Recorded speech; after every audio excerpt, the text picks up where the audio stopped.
नमस्कार फ्रेंड्स, मैं रवि कुमार। आज आपको भूगोल की श्रृंखला में अपन नेक्स्ट वीडियो जारी करते हैं और अपन पढ़ रहे थे राजस्थान के भौतिक प्रदेश। और राजस्थान के भौतिक प्रदेश में अपन ने जो बड़े दो भौतिक प्रदेश हैं, इसमें एक का नाम है पश्चिमी शुष्क मरुस्थलीय प्रदेश और दूसरा अरावली पर्वतीय प्रदेश। ये अपन पढ़ चुके हैं। अब उसके बाद में बात करें बच्चों, तो अपन नेक्स्ट पढ़ते हैं पूर्वी मैदानी प्रदेश। देखो बच्चों, क्या क्या सवाल बन सकते हैं यहाँ से। तो पहला सवाल जो यहाँ से बन सकता है कि साहब ये जो पूर्वी मैदानी प्रदेश है, ये पूर्वी मैदानी प्रदेश जो है, यहाँ पर राजस्थान की कितने प्रतिशत या कुल कितने प्रतिशत जनसंख्या निवास करती है।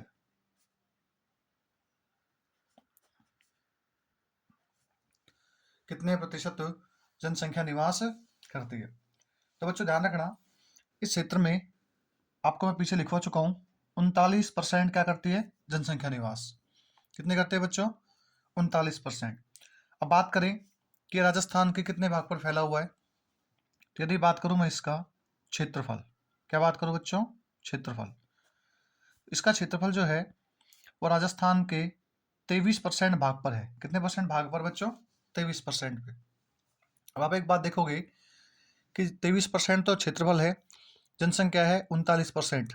जबकि अपन ने पहले पढ़ा था कि पश्चिमी मरुस्थलीय प्रदेश जो है उसमें जो क्षेत्र पे जो फैला हुआ है वो तो है 61.11, जबकि जनसंख्या कितनी है? 40%।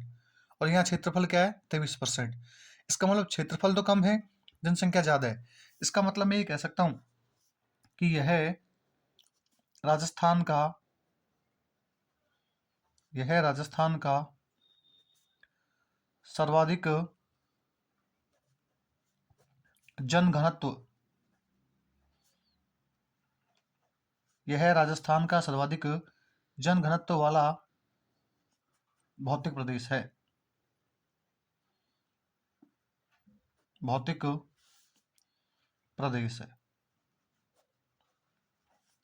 इसका मतलब क्या है बच्चों? यहाँ पे जनसंख्या ज्यादा पाई जाती है। अब मैं बात करूं बच्चों, तो इसमें एक शब्द आ रहा है पूर्वी मैदानी प्रदेश। अब देखो बच्चों, मैं बात करूं कि जो पूर्वी मैदानी प्रदेश है, वेगनर के अनुसार ये 33 सागर का अवशेष है। 33 सागर का अवशेष है। किसका अवशेष है? 33 सागर का। ध्यान रखना ये बात। जब मैंने आपको वेगनर थ्योरी पढ़ाई थी तो वहां लिखवाया था कि एक अंगारा लैंड, एक 33 सागर और एक गोंडवाना लैंड। अंगारा लैंड जो है उसके अवशेष भारत में नहीं है, जबकि 33 सागर व गोंडवाना लैंड के अवशेष कहाँ पे है? भारत में। और उसमें से पूर्वी जो मैदानी प्रदेश है ये किससे बना है? 33 सागर के अवशेषों से। अब देखो बच्चों, इसमें एक शब्द आ रहा है मैदान। बच्चों ध्यान रखना, ये जो भौतिक प्रदेश है इसका निर्माण की बात करूं मैं, निर्माण की, तो इसका निर्माण नदियों के द्वारा लाई गई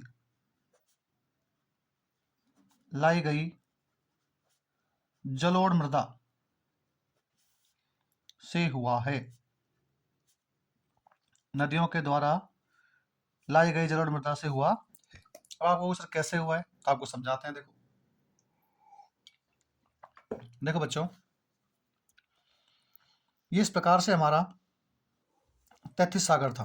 क्या था बच्चों? 33 सागर। 33 सागर। अब आपको पता है कि कालांतर में यहाँ 33 सागर में क्या हो गया, जो जल है वो कम हो गया, ये कह सकते हैं तापमान बढ़ने की वजह से जल जो है वो सूख गया। अब जैसे पहले जल यहाँ तक था, सीधी सी बात है, अब जल सूख कर यहाँ तक हो गया। इसका मतलब ये वाला भाग क्या हो गया? उबड़ खाबड़िया खड्डा युक्त हो गया, हम कह सकते हैं धसा वाला भाग हो गया, निमंजन हो गया। अब जैसे नदियां यहाँ से आती हैं और अपने साथ में नदियां आकर जो है वो यहाँ पर जो है अवसाद को जमा करती है। अवसाद समझते हैं, नदियाँ अपने मार्ग में जो भी बहा कर लाती हैं, कंकड़ पत्थर वगैरह, तो लाकर यहाँ जमा करते गई, और जमा करते करते करते ये जो गड्ढा है वो बढ़ता गया, और बढ़ते बढ़ते वर्तमान में क्या बन चुका है, ये मैदान। क्या बन चुका है बच्चों, मैदान। तो ध्यान रखना। और आपको पता है नदियां कौन सी मिट्टी लेके आती हैं, जलोढ़। सिंपल सी बात ध्यान रखना बच्चों, ये तैतीस सागर का अवशेष था, और कालांतर में नदियों ने जो है यहाँ पर लाकर मिट्टी बिछाई, जिस कारण जो है आज ये राजस्थान के उपजाऊ प्रदेश के रूप में भी जाना जाता है।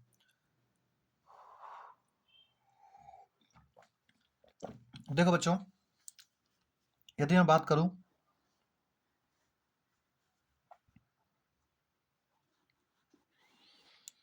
ये हमारा क्या है, राजस्थान। अब देखना बच्चों आराम से, मैंने आपसे कहा था राजस्थान में इस प्रकार से एक पर्वत श्रृंखला पाई जाती है, और वो जो पर्वत श्रृंखला है उसका नाम क्या है बच्चों, अरावली। क्या नाम है, अरावली। मैंने कहा था अरावली जो है वो 50 सेंटीमीटर समवर्षा रेखा है। क्या है, 50 सेंटीमीटर समवर्षा रेखा। समवर्षा रेखा, इसका मतलब ये वर्षा के वितरण को राजस्थान में दो भागों में बांटती है। अब ध्यान रखना बच्चों, ये वाला भाग तो कौन सा था हमारा, तो ये बताया मैंने आपको, पश्चिमी मरुस्थलीय प्रदेश। ठीक है बच्चों, ये वाला भाग कौन सा है, तो ये है हमारा अरावली। ये कौन सा है बच्चों, अरावली। अब सुनना आराम से, इस प्रकार से ये जो भाग बचता है हमारा, ये वाला भाग, ये कौन सा है, दक्षिण पूर्वी पठारी प्रदेश। तो मैं लिख देता हूं, ये है दक्षिण पूर्वी पठारी प्रदेश। और ये जो भाग बचा, ये वाला भाग कौन सा है बच्चों, पूर्वी मैदानी प्रदेश। अब ध्यान रखना बच्चों, 50 सेंटीमीटर समवर्षा रेखा है, इधर तो क्या है, पश्चिम मरुस्थलीय प्रदेश, जबकि 50 सेंटीमीटर समवर्षा रेखा इधर क्या है, दक्षिण पूर्वी पठारी प्रदेश। और यहाँ उत्तर पूर्व में क्या है, तो क्या बोलोगे, पूर्वी मैदानी प्रदेश। कौन सा मैदानी प्रदेश है, पूर्वी मैदानी प्रदेश।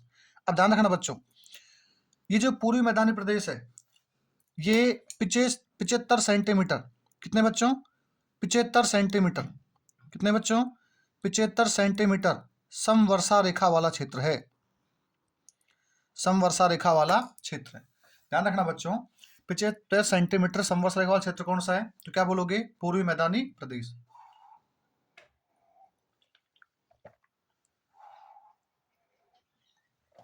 देखो बच्चों, इसका मतलब मैं कह सकता हूं इस क्षेत्र में जो औसत वर्षा होती है वो लगभग कितनी है, 75 सेंटीमीटर। 50 से ज्यादा और 75 से कम। तो मैं ये कह सकता हूं कि ये जो भौतिक प्रदेश है, ये अरावली पर्वतमाला के, ये जो भौतिक प्रदेश है वो अरावली पर्वतमाला के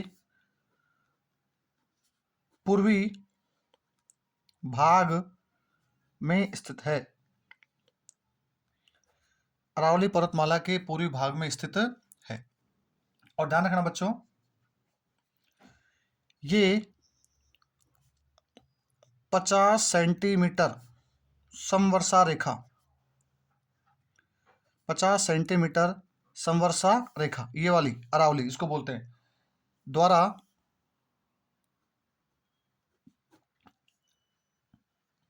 दक्षिण पूर्वी पठारी प्रदेश,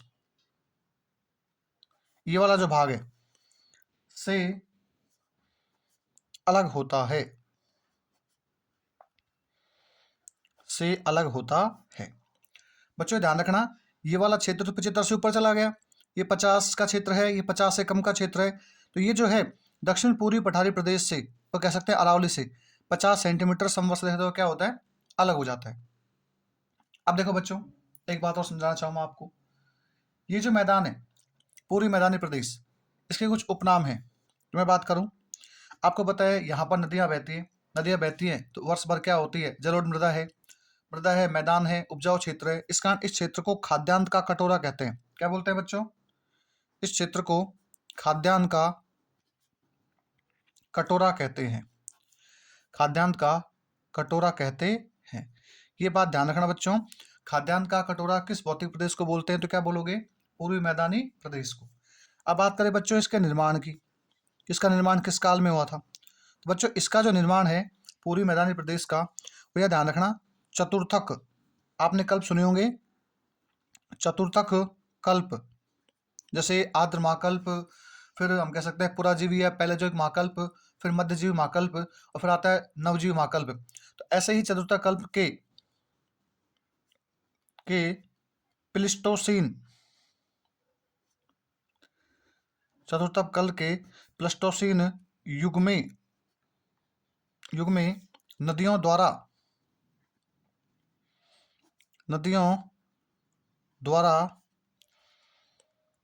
लाए गए जलोढ़ मृदा से हुआ है। किससे हुआ बच्चों? नदियों द्वारा लाई गई जलोढ़ मृदा से हुआ है। और ध्यान रखना बच्चों, जलोढ़ मृदा को क्या बोलते हैं? कापीय मृदा। क्या बोलते हैं बच्चों? कापीय मृदा। ध्यान रखना, इसे काप मृदा भी कहते हैं। क्या बोलते हैं बच्चों? काप मृदा। इसे उपजाऊ मृदा भी कहते हैं। अब बच्चों, यदि आपने कभी इंडियन ज्योग्राफी पढ़ी है तो वहां एक भौतिक प्रदेश आता है, उत्तरी मैदानी प्रदेश। कौन सा आता है? उत्तरी मैदानी प्रदेश। तो एक बात ध्यान रखना बच्चों, ये भारत के उत्तरी मैदानी प्रदेश का भाग है। ये भारत के उत्तरी मैदानी प्रदेश का भाग है। विशेष तौर पे आपको ये बात ध्यान रखनी है, आपसे पूछ सकते हैं कि पूर्वी मैदानी प्रदेश भारत के किस भौतिक प्रदेश का भाग है? तो क्या बोलोगे? उत्तरी मैदानी प्रदेश का। अब बच्चों हम बात करें यहाँ पे और क्या सवाल बन सकते हैं बच्चों? इस प्रदेश में जीवन निर्वाह कृषि की जाती है, मतलब जीवन जीने के लिए जो आवश्यक तत्व होते हैं उन सब की कृषि यहाँ पे की जाती है। जैसे चावल है, गन्ना है, गेहूं है ना, इन सब कृषि यहाँ पे की जाती है। अब देखो बच्चों, यदि मैं बात करूं तो अध्ययन के आधार पर ये जो पूर्वी मैदानी प्रदेश है बच्चों, अध्ययन के आधार पर पूर्वी मैदानी प्रदेश, इस पूर्वी मैदानी प्रदेश को अध्ययन के आधार पर हम 4 भागों में बांटते हैं। बच्चों ध्यान रखना, यहाँ सवाल आएगा कितने भागों में बांटते हैं बच्चों? 4 भागों में। 4 भाग कौन कौन से देखो आराम से। यदि बात करूं मैं नंबर 1, तो बच्चों ध्यान रखना, इसे हम बोलते हैं पहले बनास बेसिन। क्या बोलते हैं बच्चों? बनास बेसिन। इसका मतलब इस क्षेत्र में क्या बहती है? बनास। दूसरा कहते हैं बच्चों बाण गंगा बेसिन। क्या बोलते हैं बच्चों? बाण गंगा बेसिन। बच्चों बेसिन का मतलब क्या होता है? देखो, बनास नदी का नाम है, बेसिन क्या होता है? नदी द्वारा निर्मित जो क्षेत्र होता है उसे हम क्या बोलते हैं? उस नदी का बेसिन। तीसरी बात करते हैं हम चंबल बेसिन।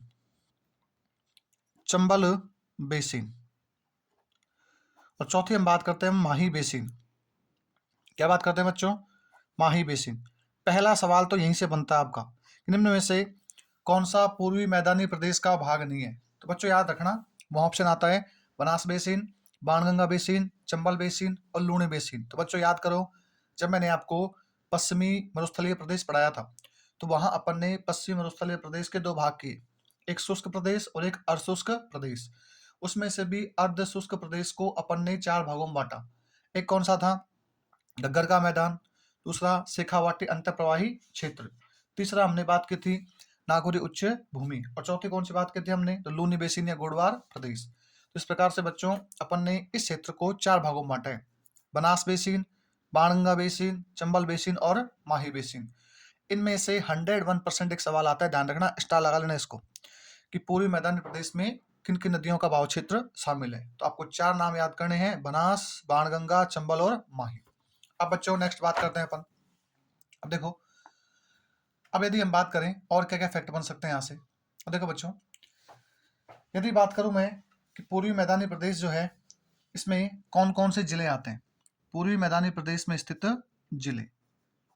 अब देखो बच्चों, जिले कौन कौन से आते हैं।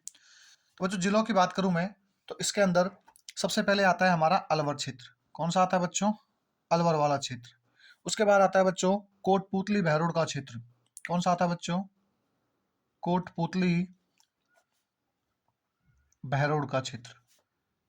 कोटपुतली बहरोड वाला क्षेत्र जिसको नया जिला बना भी। फिर आता है बच्चों खैरतल तिजारा।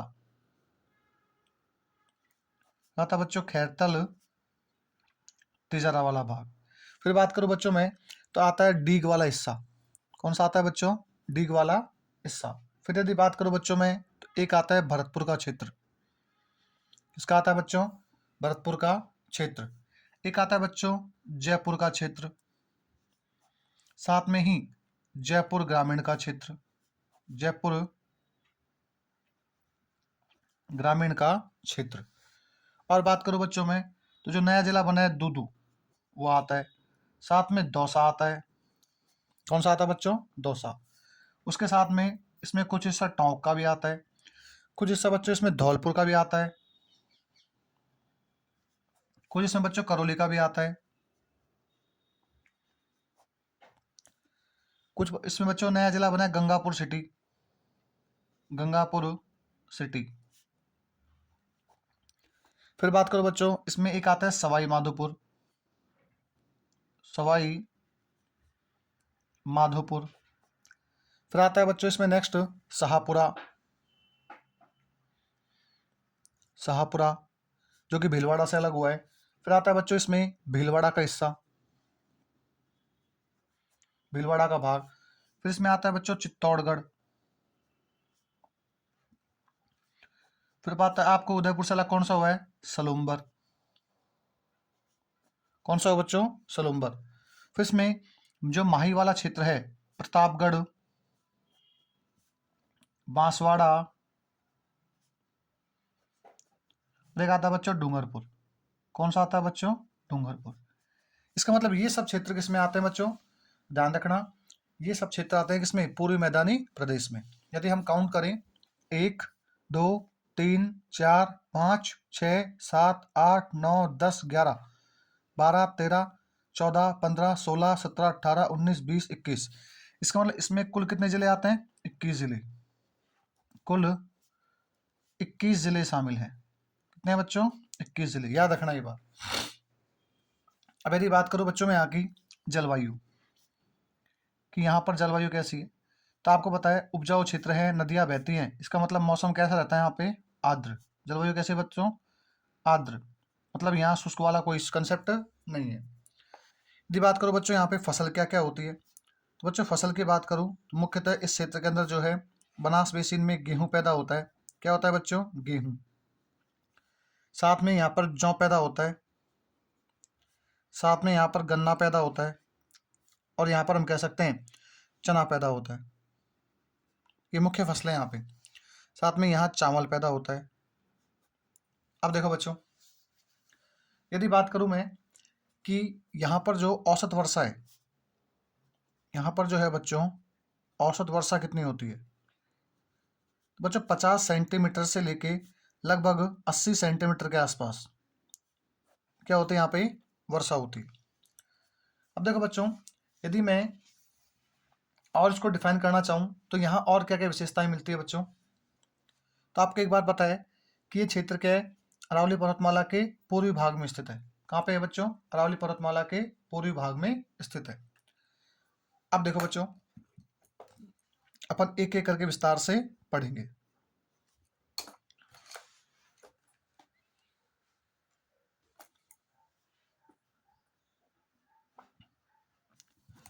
तो अपन ने पहला कौन सा भौतिक प्रदेश का हिस्सा किया है इसका? बनास बेसिन। कौन सा किया बच्चों? बनास बेसिन। तो पहले हम पढ़ेंगे बनास बेसिन। तो सबसे पहले लिखते हैं बनास बेसिन, बनास बेसिन। इसका मतलब बच्चों बनास बेसिन में क्या क्या पढ़ना है हमें? तो बनास बेसिन में सबसे पहले तो हमें ये पता होना चाहिए कि जो बनास बेसिन है इसका भाव क्षेत्र कहाँ कहाँ पर है, और इस बेसिन के अंदर जो है बनास बेसिन में क्या क्या विशेषताएं पाई जाती हैं। तो देखो बच्चों, यदि मैं बनास बेसिन की बात करूं तो बनास बेसिन वाला जो भाग है इसमें मुख्यतः यदि बात करूं मैं तो मुख्य नदी कौन सी इसकी? बनास। कौन सी है बच्चों? बनास। और ये जो नदी है, तो सबसे पहला क्वेश्चन क्या बन जाएगा? मुख्य नदी कौन सी है इस क्षेत्र की? मुख्य नदी बनास है। कौन सी है बच्चों? बनास। फिर बात करूं मैं तो ये जो बनास बेसिन वाला क्षेत्र है इसे हम मुख्यतः दो भागों में बांटते हैं। कितने भागों में बांटते हैं बच्चों? दो भागों में। देखो पहले दो भाग कौन कौन से हैं? इसका एक भाग जो आता है वो तो है मालपुरा करौली का मैदान। कौन सा है बच्चों? मालपुरा करौली का मैदान, मालपुरा करौली का मैदान। और एक जो भाव क्षेत्र आता है इसमें, वो आता है बच्चों मेवाड़ का मैदान। कौन सा आता है बच्चों? मेवाड़ का मैदान। इसका मतलब बनास बेसिन जो है ये मुख्यतः दो प्रकार के मैदान का निर्माण करती है, एक तो मालपुरा करौली वाला मैदान और एक कौन सा है? मेवाड़ का मैदान। अब सबसे पहले हम पढ़ेंगे बच्चों मालपुरा करौली मैदान। कौन सा पढ़ेंगे? मालपुरा करौली का मैदान, मालपुरा करौली का मैदान। और देखो बच्चों, मालपुरा करौली के मैदान की बात करें तो ये जो है वो बनास बेसिन के, ये जो मैदान है बच्चों, ये जो बनास बेसिन है उस बनास बेसिन के उत्तर पूर्वी भाग में स्थित है। उत्तर पूर्वी भाग में मालपुरा करौली का मैदान स्थित है। मालपुरा करौली का मैदान स्थित है। इसका मतलब भाग कौन सा है बच्चों? उत्तर पूर्वी। पहला सवाल तो ध्यान रखना। और ये जो मालपुरा करौली का मैदान है बच्चों, इसमें मुख्यतः कितने जिले आते हैं? ध्यान रखना, इसमें मुख्यतः जिलों की बात करूं मैं बच्चों, जिले आते हैं इसमें 3। एक तो आता है बच्चों इसमें सवाई माधोपुर, यहाँ मैंने शॉर्ट में लिखा है SM, सवाई माधोपुर। S का मतलब सवाई, M का मतलब क्या है बच्चों? माधोपुर। एक आता है बच्चों इसमें टोंक। कौन सा आता है? टोंक। एक आता है बच्चों इसमें करौली। कौन सा आता है बच्चों? करौली। ध्यान रखना ये बात।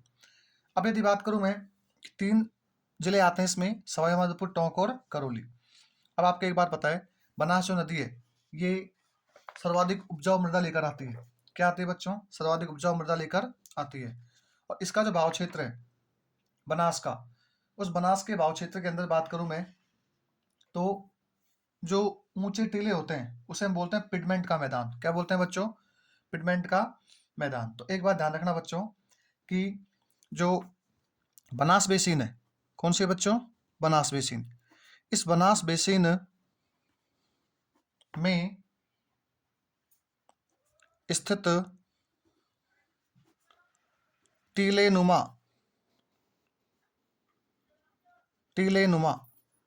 बनास बेसिन में स्थित टीले नुमा जो उच्च भाग होता है,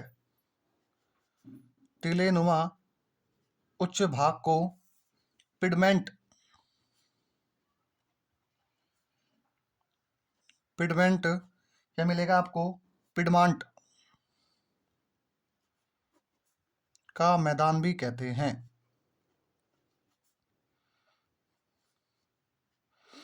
देखो बच्चों, इसका मतलब क्या है? आपको पता है नदियाँ जब बहती है तो उस कंडीशन में उनके भाव क्षेत्र में कहीं पर उबड़ खाबड़ क्या बन जाते हैं? गड्ढे। और जैसे ही उबड़ खाबड़ गड्ढे बनते हैं तो बच्चों जिसमें जो ऊंचा वाला भाग होता है उसे हम क्या बोलते हैं? पिडमेंट का मैदान। और ध्यान रखना, इसकी जो ऊंचाई है, पिडमेंट के मैदान की जो ऊंचाई है या बनास बेसिन की जो ऊंचाई है भाव क्षेत्र की, वो लगभग बच्चों 200 से 500 मीटर है। या हम कह सकते हैं 280 से 500 मीटर है। कितनी है बच्चों? 280 से 500 मीटर। विशेष तौर पे आपको ध्यान रखना है कि ये जो बेसिन है इसकी ऊंचाई कितनी है? 200 से 580 मीटर। अब देखो बच्चों, और यहाँ से क्या क्या सवाल बन सकते हैं। तो पहला सवाल बच्चों कि जो बनास बेसिन है, इस बनास बेसिन के अंदर जो चंबल वाला क्षेत्र है, इसमें कुछ भाग चंबल का भी जुड़ा है, क्योंकि आपको पता है चंबल लास्ट में किसे मिलती है? ये बनास किसे मिलती है? चंबल में। तो इसमें जो कुछ भाग है बच्चों, वो लगभग हम कह सकते हैं उत्खात भूमि के नाम से भी जाना जाता है। तो मैं कह सकता हूँ बच्चों कि जो मैदानी क्षेत्र है इसका, किसका बच्चों? मालपुरा करौली के मैदान का, उसे उत्खात भूमि से जुड़ा हुआ है। सवाल एक बार पूछा गया था कि कौन सा मैदान चंबल के उत्खात भूमि से जुड़ा है, तो क्या बोलोगे बच्चों? मालपुरा करौली का मैदान। तो इसको नोट डाल के लिख लेना बच्चों, इंपॉर्टेंट है क्वेश्चन, ध्यान रखना। नोट डाल के लिखना आपको कि यह जो मैदान है, यह मैदान, यह कौन सा? मालपुरा करौली का मैदान। यह मैदान चंबल के उत्खात भूमि से जुड़ा है। उत्खात भूमि से जुड़ा है। बस आपको ध्यान रखना है कि मालपुरा करौली का जो मैदान है ये मुख्यतः सवाई माधोपुर, टोंक और करौली में अलग होने के बच्चों देखो अजमेर के अंदर भी आता है, कुछ ब्यावर के अंदर भी आता है, केकड़ी भी आता है, सवाई माधोपुर भी आता है, ठीक है, जयपुर ग्रामीण भी आता है। लेकिन आपको इतना याद नहीं रखना है, बस केवल और केवल 3 जिले याद रखना है, सवाई माधोपुर, टोंक और करौली। अब नेक्स्ट बात करते हैं बच्चों मेवाड़ का मैदान। इसका मैदान है बच्चों मेवाड़ का मैदान। अब देखो बच्चों नंबर 2 बात करते हैं हम मेवाड़ का मैदान। मेवाड़ का मैदान बच्चों, मेवाड़ के मैदान की बात करें हम तो मेवाड़ का जो मैदान है बच्चों ये बनास बेसिन के दक्षिणी भाग को कहते हैं। किसको बोलते हैं? बनास बेसिन के दक्षिणी भाग को। तो कह सकता हूं बच्चों मैं बनास बेसिन के दक्षिणी भाग को मेवाड़ का मैदान कहते हैं। बनास बेसिन के दक्षिणी भाग को मेवाड़ का मैदान कहते हैं। और यदि बात करो बच्चों इसके अंदर जिले, क्या बात करो बच्चे में जिले, तो ध्यान रखना बच्चों इसमें एक तो आता है उदयपुर। कौन सा आता है? उदयपुर। एक आता है बच्चों इसमें सलूम्बर। कौन सा आता है बच्चों? सलूम्बर। एक आता है बच्चों इसमें चित्तौड़गढ़। चित्तौड़गढ़। एक आता है बच्चों इसमें भीलवाड़ा। कौन सा आता है बच्चों? भीलवाड़ा। एक आता है बच्चों इसमें शाहपुरा। कौन सा आता है बच्चों? शाहपुरा। तो मुख्यतः ये जिले आते हैं किसमें? मेवाड़ के मैदान में। तो ये अपन ने पढ़ा कौन सा? तो बच्चों ये अपन ने पढ़ा बनास बेसिन वाला भाग। ठीक है, अब बात करते हैं बच्चों नंबर 2। नंबर 2 पे कौन सा मैदान आता है बच्चों? नंबर 2 पे आता है बाणगंगा बेसिन। तो नंबर 2 देखेंगे अपन, 2 है बाणगंगा बेसिन। बाणगंगा बेसिन, इसका मतलब ये जो क्षेत्र है बाणगंगा वाला बच्चों, इस बाणगंगा बेसिन के अंदर मुख्य नदी कौन सी होगी बच्चों? बाणगंगा। और यदि बात करें तो इस क्षेत्र में क्या क्या विशेषताएं पाई जाती हैं, तो बच्चों देखो इस क्षेत्र की बात करूं मैं तो इसमें मुख्यतः जिले जो आते हैं, मुख्यतः जिले कौन कौन से आते हैं? जिलों की बात करें हम तो एक तो आता है बच्चों इसमें कोटपूतली। कोटपूतली बहरोड। कोटपूतली बहरोड। एक आता है बच्चों इसमें जयपुर ग्रामीण। जयपुर ग्रामीण। एक आता है बच्चों इसमें अलवर।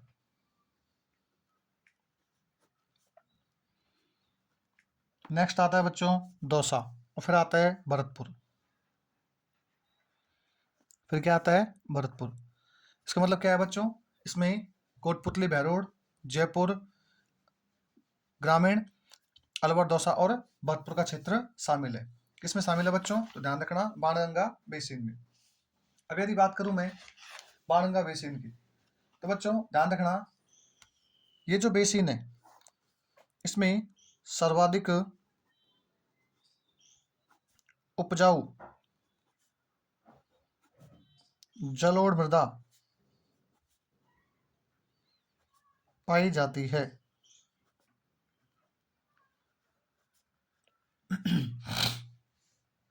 सर्वाधिक उपजाऊ जलोढ़ मृदा पाई जाती है कौन से बेसिन में? तो ध्यान रखना बच्चों बाणगंगा बेसिन में। बस आपको ये बात ध्यान में रखनी है। नेक्स्ट बात करते हैं बच्चों, नेक्स्ट आता है हमारा चंबल बेसिन। और सबसे ज्यादा सवाल किससे आते हैं? चंबल बेसिन से। नेक्स्ट आता है बच्चों चंबल बेसिन। चंबल बेसिन से क्या क्या सवाल बन सकते हैं? देख बच्चों चंबल बेसिन से काफी सवाल बनते हैं और सबसे मुख्य जो भाग है इसका वो चंबल बेसिन है। कौन सा है बच्चों? चंबल बेसिन है। अब देखो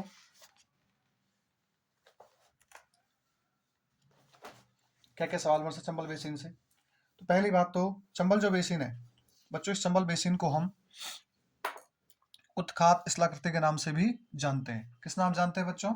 उत्खात स्थलाकृति के नाम से। सर मतलब क्या होता है इसका? तो बच्चों मतलब ये होता है कि इस क्षेत्र में नदी कौन सी बहती है? चंबल। चंबल जो नदी है आपको पता है ये अपने भाव क्षेत्र के अंदर तीव्र वेग से बहती है।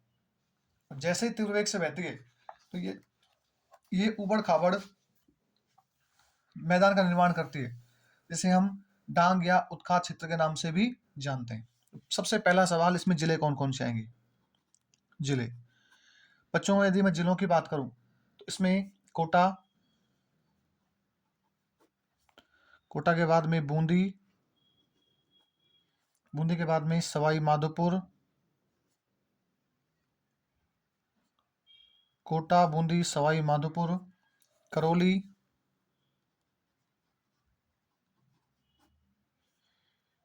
व धौलपुर। करौली व धौलपुर जिले शामिल हैं, जिले शामिल हैं। इसके अलावा मुख्य जिले कौन कौन से हैं? कोटा, बूंदी, सवाई माधोपुर, करौली और धौलपुर। एक इसमें आते हैं बच्चों चंबल बेसिन में। अब बात करूं बच्चों में चंबल बेसिन की विशेषता क्या क्या है, तो बच्चों आपको पता है चंबल जो बेसिन है इसके भाव क्षेत्र में नवीन कापीय मृदा पाई जाती है। कौन सी मिलती है बच्चों? तो इसमें नवीन कापीय मृदा, और इसे हम क्या बोलते हैं? जलोढ़ मृदा। तो आपसे पूछे कि नवीन कापीय मृदा किस बेसिन का भाग है, तो क्या बोलोगे? चंबल बेसिन का। और भौतिक प्रदेश कौन सा है? पूर्वी मैदानी प्रदेश।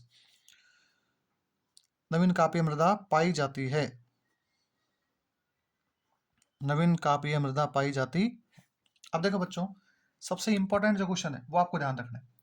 इंपॉर्टेंट क्वेश्चन क्या ध्यान रखना है बच्चों? एक शब्द आता है इसमें और उस शब्द का नाम है बीहड़। क्या नाम है बच्चों? बीहड़। सवाल चंबल से बार बार एक ही सवाल आता है, बीहड़। इसको स्टार लगा लेना, वेरी इंपॉर्टेंट क्वेश्चन है बीहड़। अब देखो बच्चों, बीहड़ क्या है? नदियों के द्वारा अत्यधिक मात्रा में जो भूमि होती है उसका कटाव होता है, जिसे हम बोलते हैं अवनाली का अपर्दन। और इस कारण क्या होती है बच्चों? गहरी गहरी घाटियां बन जाती है, जिसे हम क्या बोलते हैं बच्चों? बीहड़। तो ध्यान रखना, यदि मैं आपको परिभाषा लिखवाना चाहूँ तो नदियों के प्रवाह, प्रवाह मतलब होता है बहना, नदियों के प्रवाह के कारण मिट्टी मिट्टी अत्यधिक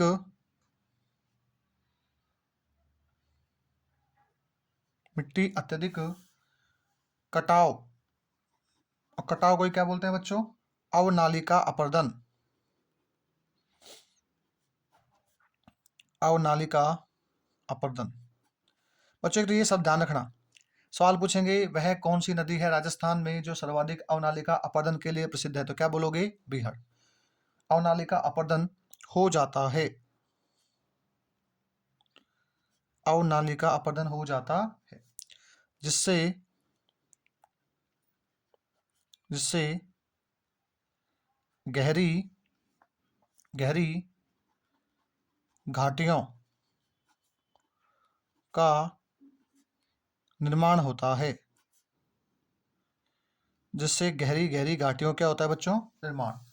और ध्यान रखना, जैसे ही गहरी गहरी घाटियों का निर्माण होता है तो उसे हम क्या बोलते हैं? बीहड़। तो उसे क्या बोलते हैं बच्चों?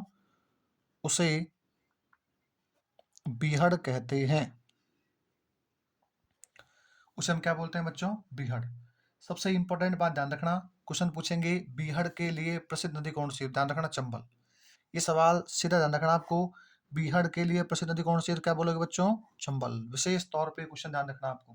नेक्स्ट बात करें, अब आपको पता है जब बड़े बड़े गड्ढे बन जाते हैं तो उन गड्ढों में क्या है, कभी आपने देखा होगा कि चंबल के डाकू बड़े प्रसिद्ध थे। तो क्या होता है बच्चों?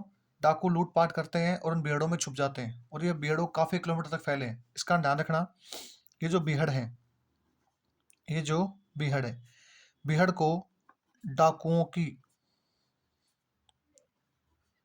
डाकुओं की शरण स्थली, बीहड़ को डाकुओं की शरण स्थली भी कहते हैं। ध्यान रखना ये बात, क्या बोलते हैं बच्चों? बीहड़ को डाकुओं क्या बोलते हैं? शरण स्थली, मतलब यहाँ पर ये डाकू निवास करते हैं। अब बात करें बच्चों, ये बीहड़ ज्यादा कहाँ कहाँ बनते हैं? ध्यान रखना, यदि मैं बीहड़ की बात करूं तो बच्चों सर्वाधिक बीहड़ तो बनते हैं कोटा में। कहाँ बनते हैं बच्चों? कोटा में। कोटा ऑप्शन में नहीं हो तो आपको करना है सवाई माधोपुर। क्या करना है बच्चों? सवाई माधोपुर। और सवाई माधोपुर ऑप्शन नहीं हो, ध्यान रखना, वहां करोगे धौलपुर। क्या करोगे बच्चों? धौलपुर। सिंपल सी बात, ध्यान रखना, सर्वाधिक भीड़ कोटा में, फिर उसके बाद सवाई माधोपुर और लास्ट में धौलपुर में बनते हैं, ध्यान रखना। अब देखो बच्चों, यदि बात करूं मैं, तो ये जो क्षेत्र है चंबल बेसिन, इसमें एक क्वेश्चन आया था कि साहब डांग या उत्खात स्थलाकृतिक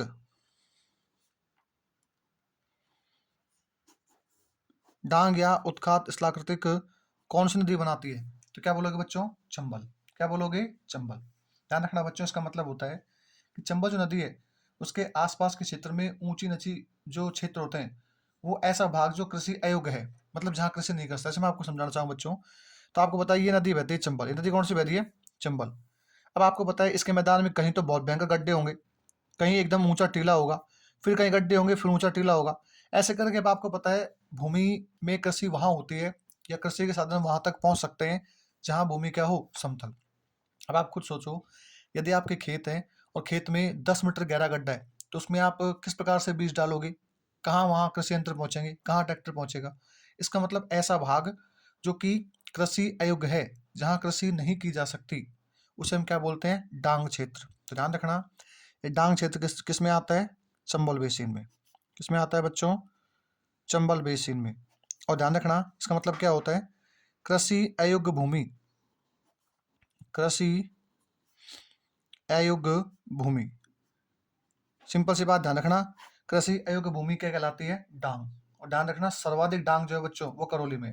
किस में है? करौली में। आपसे पूछे सर्वाधिक डांग कहाँ है, तो ध्यान रखना करौली। एक और सवाल पूछा गया, सर्वाधिक डांग कहाँ पर है, तो क्या बोलोगे? करौली में। क्या बोलोगे बच्चों? करौली में। और ध्यान रखना, डांग की रानी भी क्या है? करौली। यदि आपसे पूछे डांग की रानी, तो भी क्या बोलोगे बच्चों? करौली। यदि आपसे पूछे डांग की रानी, तो क्या बोलोगे? करौली। और डांग का राजा पूछे तो क्या बोलोगे? धौलपुर। डांग की रानी पूछे तो करौली, और डांग का राजा पूछे तो धौलपुर। तो विशेष तौर पे सवाल क्या बने यहाँ से? पहला सवाल, चंबल बेसिन जो है उसमें जिले कौन कौन से हैं? तो बच्चों, पहला जिला कोटा, बूंदी, सवाई माधोपुर, करौली और धौलपुर। यहाँ पर प्रतिवर्ष चंबल नदी के द्वारा नवीन काव्य मृदा लाकर बिछाई जाती है, जिसे हम जलोढ़ मृदा के नाम से भी जानते हैं। बात करें, इस क्षेत्र में सर्वाधिक बीहड़ पाए जाते हैं। तो बच्चों, बीहड़ क्या होते हैं? तो नदियों के द्वारा जब मिट्टी का अत्यधिक कटाव होता है, उसे बोलते हैं अवनाली का पर्दन, तो उसमें गहरी गहरी घाटियां बन जाती हैं, जिसे हम क्या बोलते हैं बच्चों? बीहड़। और ध्यान रखना, ये जो बीहड़ है वो डाकुओं की शरणस्थली है। मतलब यहाँ डाकू इन बीहड़ों में अपनी शरणस्थली या कह सकते हैं निवास करते हैं, लूटपाट करते हैं। और सर्वाधिक बीहड़ जो है वो बनते हैं बच्चों कोटा में। और साथ ही बात करूं मैं, तो उसके बाद कहाँ बनते हैं? सवाई माधोपुर में। और उसके बाद कहाँ बनते हैं बच्चों? तो ध्यान रखना, धौलपुर में। अब बात करें बच्चों कि डांग उत्खात स्थलाकृति कहाँ बनती है, तो क्या बोलोगे? चंबल बेसिन में। डांग का मतलब क्या होता है सर? तो डांग का मतलब होता है ऐसी भूमि जो कृषि अयोग्य है, जहाँ कृषि नहीं की जा सकती, उसे हम क्या बोलते हैं? डांग। और डांग की रानी कौन सी है? करौली। और डांग का राजा कौन सा है? धौलपुर। अब आ जाओ बच्चों नेक्स्ट। अब हम बात करते हैं नेक्स्ट भौतिक प्रदेश, और वो जो भौतिक प्रदेश है बच्चों, वो है नंबर 3 पे। और नंबर 3 पढ़ते हैं बच्चों माही, माही बेसिन। माही बेसिन। माही बेसिन का मतलब क्या है बच्चों? माही नदी का क्षेत्र। कौन सा क्षेत्र है बच्चों? माही नदी का क्षेत्र। तो सबसे पहले बात करूं मैं जिले, सबसे पहले बात करता हूं बच्चे में जिले। ध्यान रखना बच्चों, इसमें एक तो आता है प्रतापगढ़। कौन सा आता है बच्चों? प्रतापगढ़। प्रतापगढ़ के साथ ही बात करूं मैं, तो एक आता है बच्चों इसमें बांसवाड़ा। कौन सा आता है बच्चों? बांसवाड़ा। एक कौन सा आता है बच्चों? डूंगरपुर। कौन सा आता है बच्चों? डूंगरपुर। ध्यान रखना, सबसे इंपॉर्टेंट क्वेश्चन पहला, कि माही बेसिन में कौन कौन से जिले शामिल हैं। तो बच्चों ध्यान रखना, माही बेसिन में प्रतापगढ़ आता है, बांसवाड़ा आता है, और साथ में क्या आता है? डूंगरपुर। क्या आता है बच्चों? डूंगरपुर। सबसे पहला सवाल तो ये बनता है। अब बात करें नेक्स्ट सवाल क्या बनता है, तो बच्चों माही नदी का जो तटीय भाग है उसे हम कांठल प्रदेश कहते हैं। क्या बोलते हैं? कांठल। तो एक बात ध्यान रखना, इसमें एक शब्द आता है कांठल प्रदेश। क्या बोलते हैं बच्चों? कांठल प्रदेश। ये वेरी इंपॉर्टेंट है, ध्यान रखना। कांठल प्रदेश क्या है बच्चों?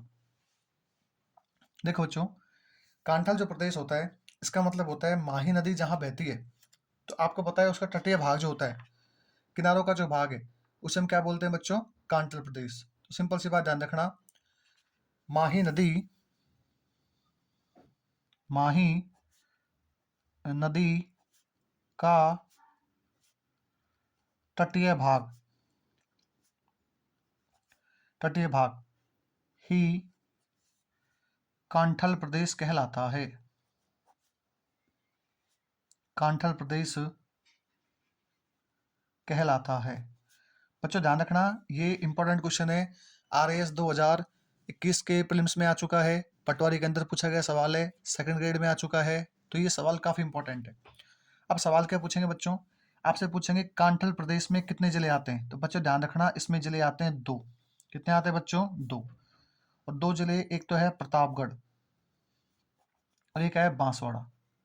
बच्चों ध्यान रखना, कांठल प्रदेश में डूंगरपुर नहीं आता है, बस ये ध्यान रखना, कांठल प्रदेश में जिले कितने हैं? 2। एक तो कौन सा है? प्रतापगढ़। एक कौन सा है? बांसवाड़ा। मैं बार बार समझा रहा हूँ आपको कि कांठल प्रदेश के अंदर जो है वो डूंगरपुर शामिल नहीं है। क्या नहीं है बच्चों? डूंगरपुर। और ऑप्शन में आता है कि कांठल प्रदेश कौन सा है, तो क्या बोलोगे? वहाँ ऑप्शन आएंगे बांसवाड़ा, बांसवाड़ा प्रतापगढ़, बांसवाड़ा डूंगरपुर, या इनमें से कोई नहीं। तो क्या बोलोगे बच्चों? बांसवाड़ा और प्रतापगढ़। अब एक शब्द आता है बच्चों इसमें, छप्पन का मैदान। एक शब्द आता है बच्चों, छप्पन का मैदान। अब देखो बच्चों, इसको भी स्टार लगा लेना, इंपॉर्टेंट क्वेश्चन है भी। अपन पीछे, अपन ने जब पढ़ा था पश्चिम मरुस्थलीय प्रदेश, तो वहां अपन ने पढ़ा था लूनी बेसिन। क्या पढ़ा था बच्चों? लूनी बेसिन। और लूनी बेसिन में अपन ने पढ़ा कि छप्पन की पहाड़ियां। क्या पढ़ा बच्चों? छप्पन की पहाड़ियां, जो कि सिवाना से लेके मोकलसर के बीच में पाई जाती हैं लूनी बेसिन में। अब ध्यान रखना बच्चों, वो तो थी छप्पन की पहाड़ियां, ये है छप्पन का मैदान। अब छप्पन का मैदान से क्या सवाल बनते हैं? तो बच्चों देखो क्या होता है, बांसवाड़ा और प्रतापगढ़ जो है उसके बीच में 56 नदी नालों का एक समूह है, जिसे स्थानीय भाषा में क्या बोलते हैं? छप्पन का मैदान। तो मैं यदि आपको परिभाषा लिखना चाहूं, तो बांसवाड़ा, बांसवाड़ा व प्रतापगढ़ के बीच 56 नदी नालों, 56 नदी नालों या 56 गांवों का समूह पाया जाता है, जिसे 56 का मैदान, जिसे 56 का मैदान कहते हैं। वो सवाल पूछेंगे 56 का मैदान कितने जिलों में स्थित है? तो क्या बोलोगे? 2 जिलों में, एक बांसवाड़ा और एक प्रतापगढ़। क्वेश्चन नंबर फर्स्ट, पहला। क्वेश्चन नंबर सेकंड बात करें, तो आपसे पूछेंगे 56 का मैदान जो है वो कौन सी नदी के बाव क्षेत्र को कहते हैं? तो बच्चों ध्यान रखना, 56 का मैदान जो है वो माही नदी के बाव क्षेत्र को बोलते हैं। किसको बोलते हैं बच्चों? माही नदी के बाव क्षेत्र को, विशेष तौर पे ध्यान रखना बच्चों। एक क्वेश्चन और ध्यान रखना, आपसे पूछे कि जो माही बेसिन है, माही जो बेसिन है, इस माही बेसिन में मुख्यतः मुख्यतः कौन सी मृदा है? मुख्यतः कौन सी मृदा? बच्चों मृदा का सवाल बहुत इंपॉर्टेंट है, ध्यान रखना बच्चों। इस बेसिन में लाल लोमी मृदा पाई जाती है। कौन सी मिलती है बच्चों? लाल लोमी मृदा, लाल लोमी मृदा। ये सवाल वेरी इंपॉर्टेंट है, ध्यान रखना बच्चों। माही बेसिन की मुख्य मृदा कौन सी है? लाल लोमी। इसका मतलब इस बेसिन में जब लाल लोमी मृदा होगी, तो लाल मृदा में ज्यादा क्या होती है? मक्का। इसका मतलब मैं कह सकता हूं कि माही बेसिन में, माही बेसिन की मुख्य फसल मक्का है। मुख्य फसल क्या है बच्चों? मक्का।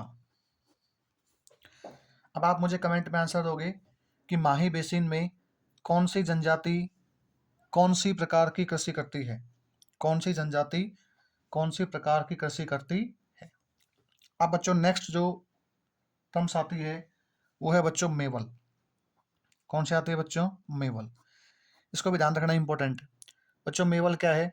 तो देखो बच्चों, ये इस प्रकार से डूंगरपुर है। ये क्या है बच्चों? डूंगरपुर। ये वाला भाग है बांसवाड़ा का। ये वाला भाग कौन सा है? बांसवाड़ा। अब देखो बच्चों क्या है, डूंगरपुर व बांसवाड़ा के बीच पहाड़ियों का जो क्षेत्र है, इस प्रकार से यहाँ पहाड़ियाँ पाई जाती हैं। यहाँ क्या पाई जाती हैं? पहाड़ियाँ। और डूंगरपुर और बांसवाड़ा के बीच जो पहाड़ियाँ पाई जाती हैं, इस बीच वाले क्षेत्र को बोलते हैं मेवल। क्या बोलते हैं? मेवल। तो मैं आपको समझाना चाहूँ, सिंपल सी बात ध्यान रखना बच्चों, डूंगरपुर व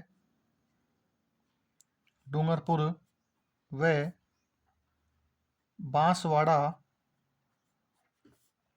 के बीच पहाड़ियों का क्षेत्र, डूंगरपुर व बांसवाड़ा के बीच पहाड़ियों का क्षेत्र मेवल कहलाता है। मेवल कहलाता है। क्या कहलाता है बच्चों? मेवल। ध्यान रखना बच्चों, इंपॉर्टेंट क्वेश्चन है, क्या कहलाता है? मेवल। अब एक शब्द आता है बार बार जो आपको परेशान करता है बच्चों, वो है वागड़ प्रदेश। कौन सा है बच्चों? वागड़ प्रदेश। एक तो आता है बच्चों बांगड़ प्रदेश, एक आता है बच्चों वागड़ प्रदेश। ध्यान रखना, बांगड़ प्रदेश जो है वो शेखावाटी क्षेत्र को बोलते हैं। शेखावाटी क्षेत्र में अनुपजाऊ जो मैदान होते हैं, कह सकते हैं जो भूमि होती है, उसे क्या बोलते हैं? बांगर। जबकि एक शब्द आता है वागड़, वागड़ प्रदेश। वागड़ का मतलब क्या होता है बच्चों? डूंगरपुर व बांसवाड़ा का क्षेत्र जो कि गुजरात से सीमा बनाता है, वहाँ पर वागड़ी भाषा का प्रकोप ज़्यादा है, इस कारण उस क्षेत्र को बोलते हैं वागड़ प्रदेश। तो सिंपल सी बात ध्यान रखना बच्चों, वागड़ प्रदेश जो है वो डूंगरपुर व बांसवाड़ा, डूंगरपुर व बांसवाड़ा का क्षेत्र है। सिंपल सी बात बोलेंगे आपसे कि वागड़ प्रदेश किस बेसिन का भाग है? तो बच्चों ध्यान रखना, वागड़ जो प्रदेश है वो किस बेसिन का भाग है? तो क्या बोलोगे? माही बेसिन का। तो माही बेसिन में आपको तीन चार चीज़ ध्यान रखनी है बच्चों। तीन चार चीज़ें कौन कौन सी हैं? पहली तो कि इसे कांटल प्रदेश कहते हैं। देखो, माही बेसिन कितने जिलों में है? प्रतापगढ़, बांसवाड़ा और डूंगरपुर। सबसे पहली बात, इस प्रदेश को क्या बोलते हैं? कांटल प्रदेश, जो कि माही नदी का तटीय भाग होता है। जैसे मान लो ये नदी है माही, इस प्रकार से बह रही है, तो ये जो किनारों वाला भाग है, ये यहाँ पर लोग रहते हैं, लोग कृषि करते हैं, इस वाले भाग को क्या बोलते हैं? इस वाले भाग को बोलते हैं बच्चों कांटल प्रदेश। और कांटल प्रदेश में मुख्यतः दो जिले आते हैं, एक तो प्रतापगढ़ और एक कौन सा है? बांसवाड़ा। फिर नेक्स्ट आता है बच्चों छप्पन का मैदान। और मैं बार बार समझा रहा हूँ आपको, छप्पन का मैदान वेरी इंपॉर्टेंट क्वेश्चन, ध्यान रखना। छप्पन की पहाड़ियाँ पूछे तो लूनी बेसिन आएगा, जबकि छप्पन का मैदान पूछे तो बांसवाड़ा और प्रतापगढ़ के बीच का भाग, जो कि छप्पन नदी नालों या छप्पन गांवों के नाम जानते हैं, उसे हम बोलते हैं छप्पन का मैदान। और ध्यान रखना बच्चों, माही जो बेसिन है, इसमें जो मृदा है उसका कलर थोड़ा लाल होता है और थोड़ी चिकनी मृदा होती है, इस कारण इसे बोलते हैं लाल लोमी मृदा। और यहाँ मुख्यतः जो कृषि की जाती है बच्चों, वो है मक्का। कौन सी है? मक्का। एक टर्म्स आता है बच्चों मेवल। तो मेवल में एक बात ध्यान रखना, डूंगरपुर व बांसवाड़ा के बीच जो पहाड़ियों का क्षेत्र है उसे हम क्या बोलते हैं? मेवल। एक शब्द आता है वागड़। बच्चों वागड़ क्या है? तो वागड़ में सिंपल सी बात ध्यान रखना, डूंगरपुर व बांसवाड़ा का क्षेत्र जो कि गुजरात से सीमा बनाता है और उसमें वागड़ी भाषा का प्रकोप है, तो इस कारण इस क्षेत्र को क्या बोलते हैं? वागड़ प्रदेश। क्या बोलते हैं बच्चों? वागड़ प्रदेश। अब एक शब्द ध्यान रखना बच्चों, एक आपसे बोलेंगे 100 द्वीपों का शहर। 100 द्वीपों का शहर। आपसे पूछेंगे 100 द्वीपों का शहर कौन सा नदी के भाव क्षेत्र में स्थित है? तो क्या बोलोगे? माही। देखो बच्चों, क्या होता है कि माही नदी जो है उसमें लगभग छोटे छोटे, जो आप देखोगे तो आपको लगभग बांसवाड़ा के अंदर 100 टापू दिखाई देते हैं। टापू क्या होता है? ऐसा क्षेत्र जो कि चारों ओर से जलमग्न है, उसे हम क्या बोलते हैं? टापू। और साथ में ऊपर उठा हुआ है, जिसे हम द्वीप भी कह सकते हैं। तो सिंपल सी बात ध्यान रखना बच्चों, जो बांसवाड़ा है क्या है? बांसवाड़ा। उस बांसवाड़ा को हम बोलते हैं 100 द्वीपों का शहर। क्या बोलते हैं बच्चों? 100 द्वीपों का शहर। और बांसवाड़ा किस नदी के भाव क्षेत्र में आता है? तो अपन जस्ट पढ़ा है अभी। वो नदी कौन सी है बच्चों? तो ध्यान रखना, वो नदी हमारी माही बेसिन। कौन से बच्चों? माही बेसिन। तो अपन ने इसके 3 भाग पढ़ लिए। एक तो कौन सा पढ़ा? बनास बेसिन। एक पढ़ा अपन ने बाणगंगा बेसिन। एक कौन सा पढ़ा बच्चों? चंबल बेसिन। अब अपन जो इसका चौथा पॉइंट है, वो चौथा पॉइंट कौन सा है बच्चों? तो इसका चौथा पॉइंट बच जाता है बच्चों। अपन देख लेते हैं कौन सा नहीं पढ़ा अपन ने। बनास पढ़ लिया अपन ने, बाणगंगा पढ़ लिया अपन ने, बनास पढ़ लिया, बनास के साथ में बाणगंगा, उसके बाद चंबल और माही। हाँ बिल्कुल 4 हो चुके हैं पूरे। देखो बनास पढ़ लिया अपन ने, फिर बाणगंगा पढ़ लिया अपन ने, बाणगंगा पढ़ लिया, चंबल पढ़ लिया, और चंबल साथ कौन से पढ़ ली? माही। तो इस प्रकार से ये जो आपका भौतिक प्रदेश है वो क्या हो जाता है बच्चों? समाप्त हो जाता है। अब यहाँ से ध्यान रखना, कुछ क्वेश्चन है जो विशेष तौर पे आपको ध्यान में रखने हैं। ये जो पूर्वी मैदानी प्रदेश है, इसमें मुख्यतः कृषि कौन सी की जाती है? चावल की। तो एक शब्द ध्यान रखना, नोट डाल के मैं लिखता हूँ। पूर्वी मैदानी प्रदेश में मुख्यतः चावल की कृषि की जाती है। किसे करते हैं बच्चों? चावल की। अब एक बार अपन इसका रिवीजन करते हैं जो अपन ने आज पढ़ा है 5 मिनट के अंदर, क्योंकि बिना रिवीजन कोई मतलब नहीं है पढ़ने का। तो देखो बच्चों, आप आराम से देखोगे। देखो, अपन ने स्टार्ट किया पूर्वी मैदानी प्रदेश। सबसे पहले तो पूर्वी मैदानी प्रदेश क्या है? राजस्थान का तीसरा भौतिक प्रदेश। इस क्षेत्र में जनसंख्या कितनी रहती है? 39%। और क्षेत्रफल कितना है बच्चों? 23%। अब यदि बात करूं मैं, तो क्षेत्रफल क्या है? कम, जनसंख्या क्या है? ज्यादा। इस कारण क्या है यहाँ पे? सर्वाधिक क्या है? जनघनत्व, मतलब ज्यादा लोग बाग यहाँ निवास करते हैं। तो अपन ने पढ़ा कि वेगनर के माध्यपी विस्थापन सिद्धांत के अनुसार ये किसका भाग है? तैथिस सागर का। फिर अपन ने कहा कि ये जो मैदान है, मैदान निर्माण कैसे होता है? तो ध्यान रखना, मैदान का निर्माण नदियों के द्वारा प्रति वर्ष अपने मार्ग में लाकर बिछाई गई जलोढ़ मृदा से इसका क्या होता है? निर्माण। जैसे मैंने कहा था, पठारों का निर्माण किससे होता है बच्चों? ज्वालामुखी क्रिया से निकले लावा के जमने से क्या होते हैं? पठार बनते हैं। तो वैसे मैदान कैसे बनेंगे? नदियों के द्वारा लाकर बिछाई गई मृदा से। फिर मैंने आपसे एक बात कहा कि ये हमारा राजस्थान है, इसमें मध्य भाग से क्या गुजरती है? अरावली। अरावली को बोलते हैं 50 सेंटीमीटर समवर्षा रेखा। क्यों कहते हैं? क्योंकि अरावली के इधर होती है 50 से कम वर्षा, इधर होती है 50 से ज्यादा वर्षा। इस कारण ये बीच का भाग है, तो क्या बोलते हैं? 50 सेंटीमीटर। अब आपको पता है, अरावली पर्वतमाला जो है, इसका जो पूर्वी भाग है इसे क्या बोलते हैं? पूर्वी मैदानी प्रदेश। और यहाँ जो वर्षा रेखा है, जो कि पूर्वी मैदानी प्रदेश और दक्षिण पूर्वी पठारी प्रदेश को अलग करती है। दोबारा सुना बच्चों, पूर्वी मैदानी प्रदेश व दक्षिण पूर्वी पठारी प्रदेश को अलग करने वाली जो रेखा है इसे बोलते हैं 75 सेंटीमीटर समवर्षा रेखा। दोबारा सुनना, देखो 50 सेंटीमीटर समवर्षा रेखा जो है, ये तो ये है जो कि पश्चिम मरुस्थलीय प्रदेश को पूर्वी मैदानी प्रदेश से अलग करती है, कह सकते हैं दक्षिण पूर्वी पठारी प्रदेश से अलग करती है। राजस्थान 2 भागों में बांटती है। जबकि यदि बात करूं मैं, पूर्वी जो मैदानी प्रदेश है, ये पूर्वी मैदानी प्रदेश दक्षिण पूर्वी पठार प्रदेश अलग कैसे होता है? 75 सेंटीमीटर समवर्षा रेखा के द्वारा।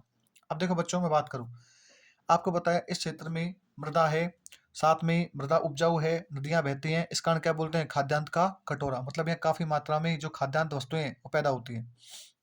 वैसे इसके निर्माण की बात करें तो चतुर्था कल्प में प्लेस्टोसीन युग में नदियों के द्वारा लाई गई जलोढ़ मृदा से क्या हुआ इसका निर्माण। फिर अपन ने कहा कि जब अपन भारत में भौतिक प्रदेश पढ़ते हैं, तो भारत के भौतिक प्रदेश में एक भौतिक प्रदेश आता है उत्तरी मैदानी प्रदेश। तो ध्यान रखना, उत्तरी मैदानी प्रदेश का भाग कौन सा है? तो क्या बोलोगे? पूर्वी मैदानी प्रदेश।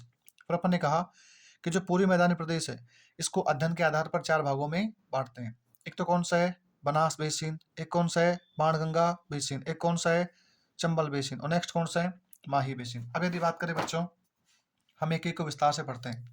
उससे पहले हम बात करें तो जो पूर्वी मैदानी प्रदेश है, इसका भाव क्षेत्र लगभग टोटल 21 जिलों में पाया जाता है, जिसमें अपन ने देखा अलवर था, कोटपुतली बहरोड, खैरतल तिजारा, डीग, भरतपुर, जयपुर, जयपुर ग्रामीण, दूदू, दौसा, टोंक, धौलपुर, करौली, गंगापुर सिटी, सवाई माधोपुर, सापुरा, भीलवाड़ा, चित्तौड़गढ़, करौली, प्रतापगढ़, बांसवाड़ा और डूंगरपुर।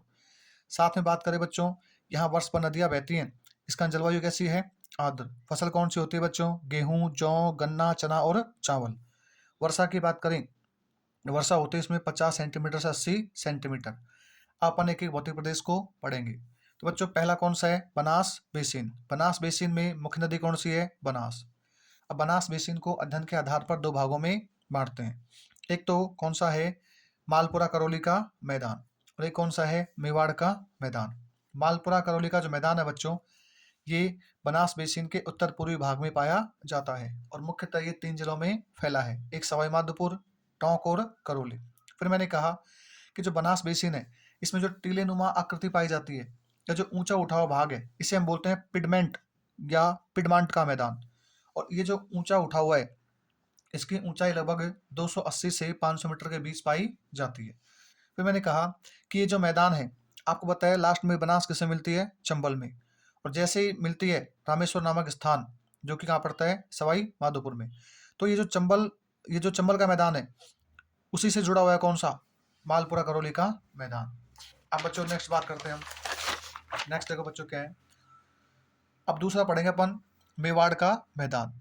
मेवाड़ के मैदान की बात करें बच्चों, तो ये बनास बेसिन के दक्षिण में स्थित है और इसमें मुख्यतः उदयपुर आता है, सलुम्बर आता है, चित्तौड़ आता है, भीलवाड़ा आता है और शाहपुरा आता है।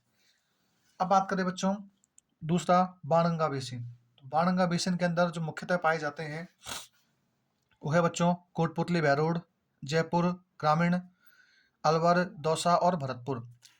सर्वाधिक उपजाऊ मृदा जो है वो किसे मिलती है? बाणगंगा बेसिन में।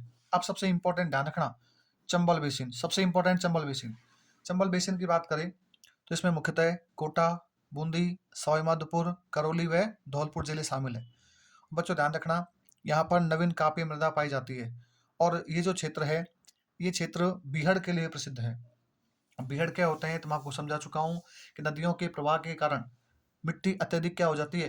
कटाव युक्त हो जाती है, जिसे हम बोलते हैं अवनालिका अपर्दन। जिससे क्या होती है? गहरी गहरी घाटियां बन जाती हैं और ये जो भाग होता है, ये डाकुओं की शरणस्थली के रूप में भी जाना जाता है। मतलब यहाँ पर डाकू क्या करते हैं बच्चों? निवास करते हैं। फिर हम बात करेंगे जैसे सवाल कैसे पूछेंगे, सवाल पूछेंगे कि सर्वाधिक बीहड़ पाए जाते हैं कोटा में। फिर आप सवाल पूछेंगे कि बताइए जो राजस्थान में वह कौन सी नदी है जो कि बीहड़ के लिए प्रसिद्ध है? ये उत्खात स्थलाकृति के लिए प्रसिद्ध है, ये अवनालिका अपर्ण के लिए प्रसिद्ध है? तो क्या बोलोगे? चंबल। अब देखो बच्चों, जो डांग क्षेत्र है, डांग क्षेत्र जो है ये ऐसा क्षेत्र होता है जो कि कृषि अयोग्य होता है, यहाँ कृषि नहीं की जा सकती।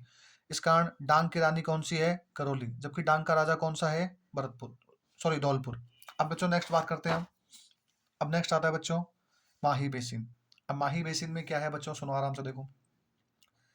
सबसे पहले तो माही बेसिन के अंदर जो जिले आते हैं वो कितने हैं? 3। कौन कौन से बच्चों?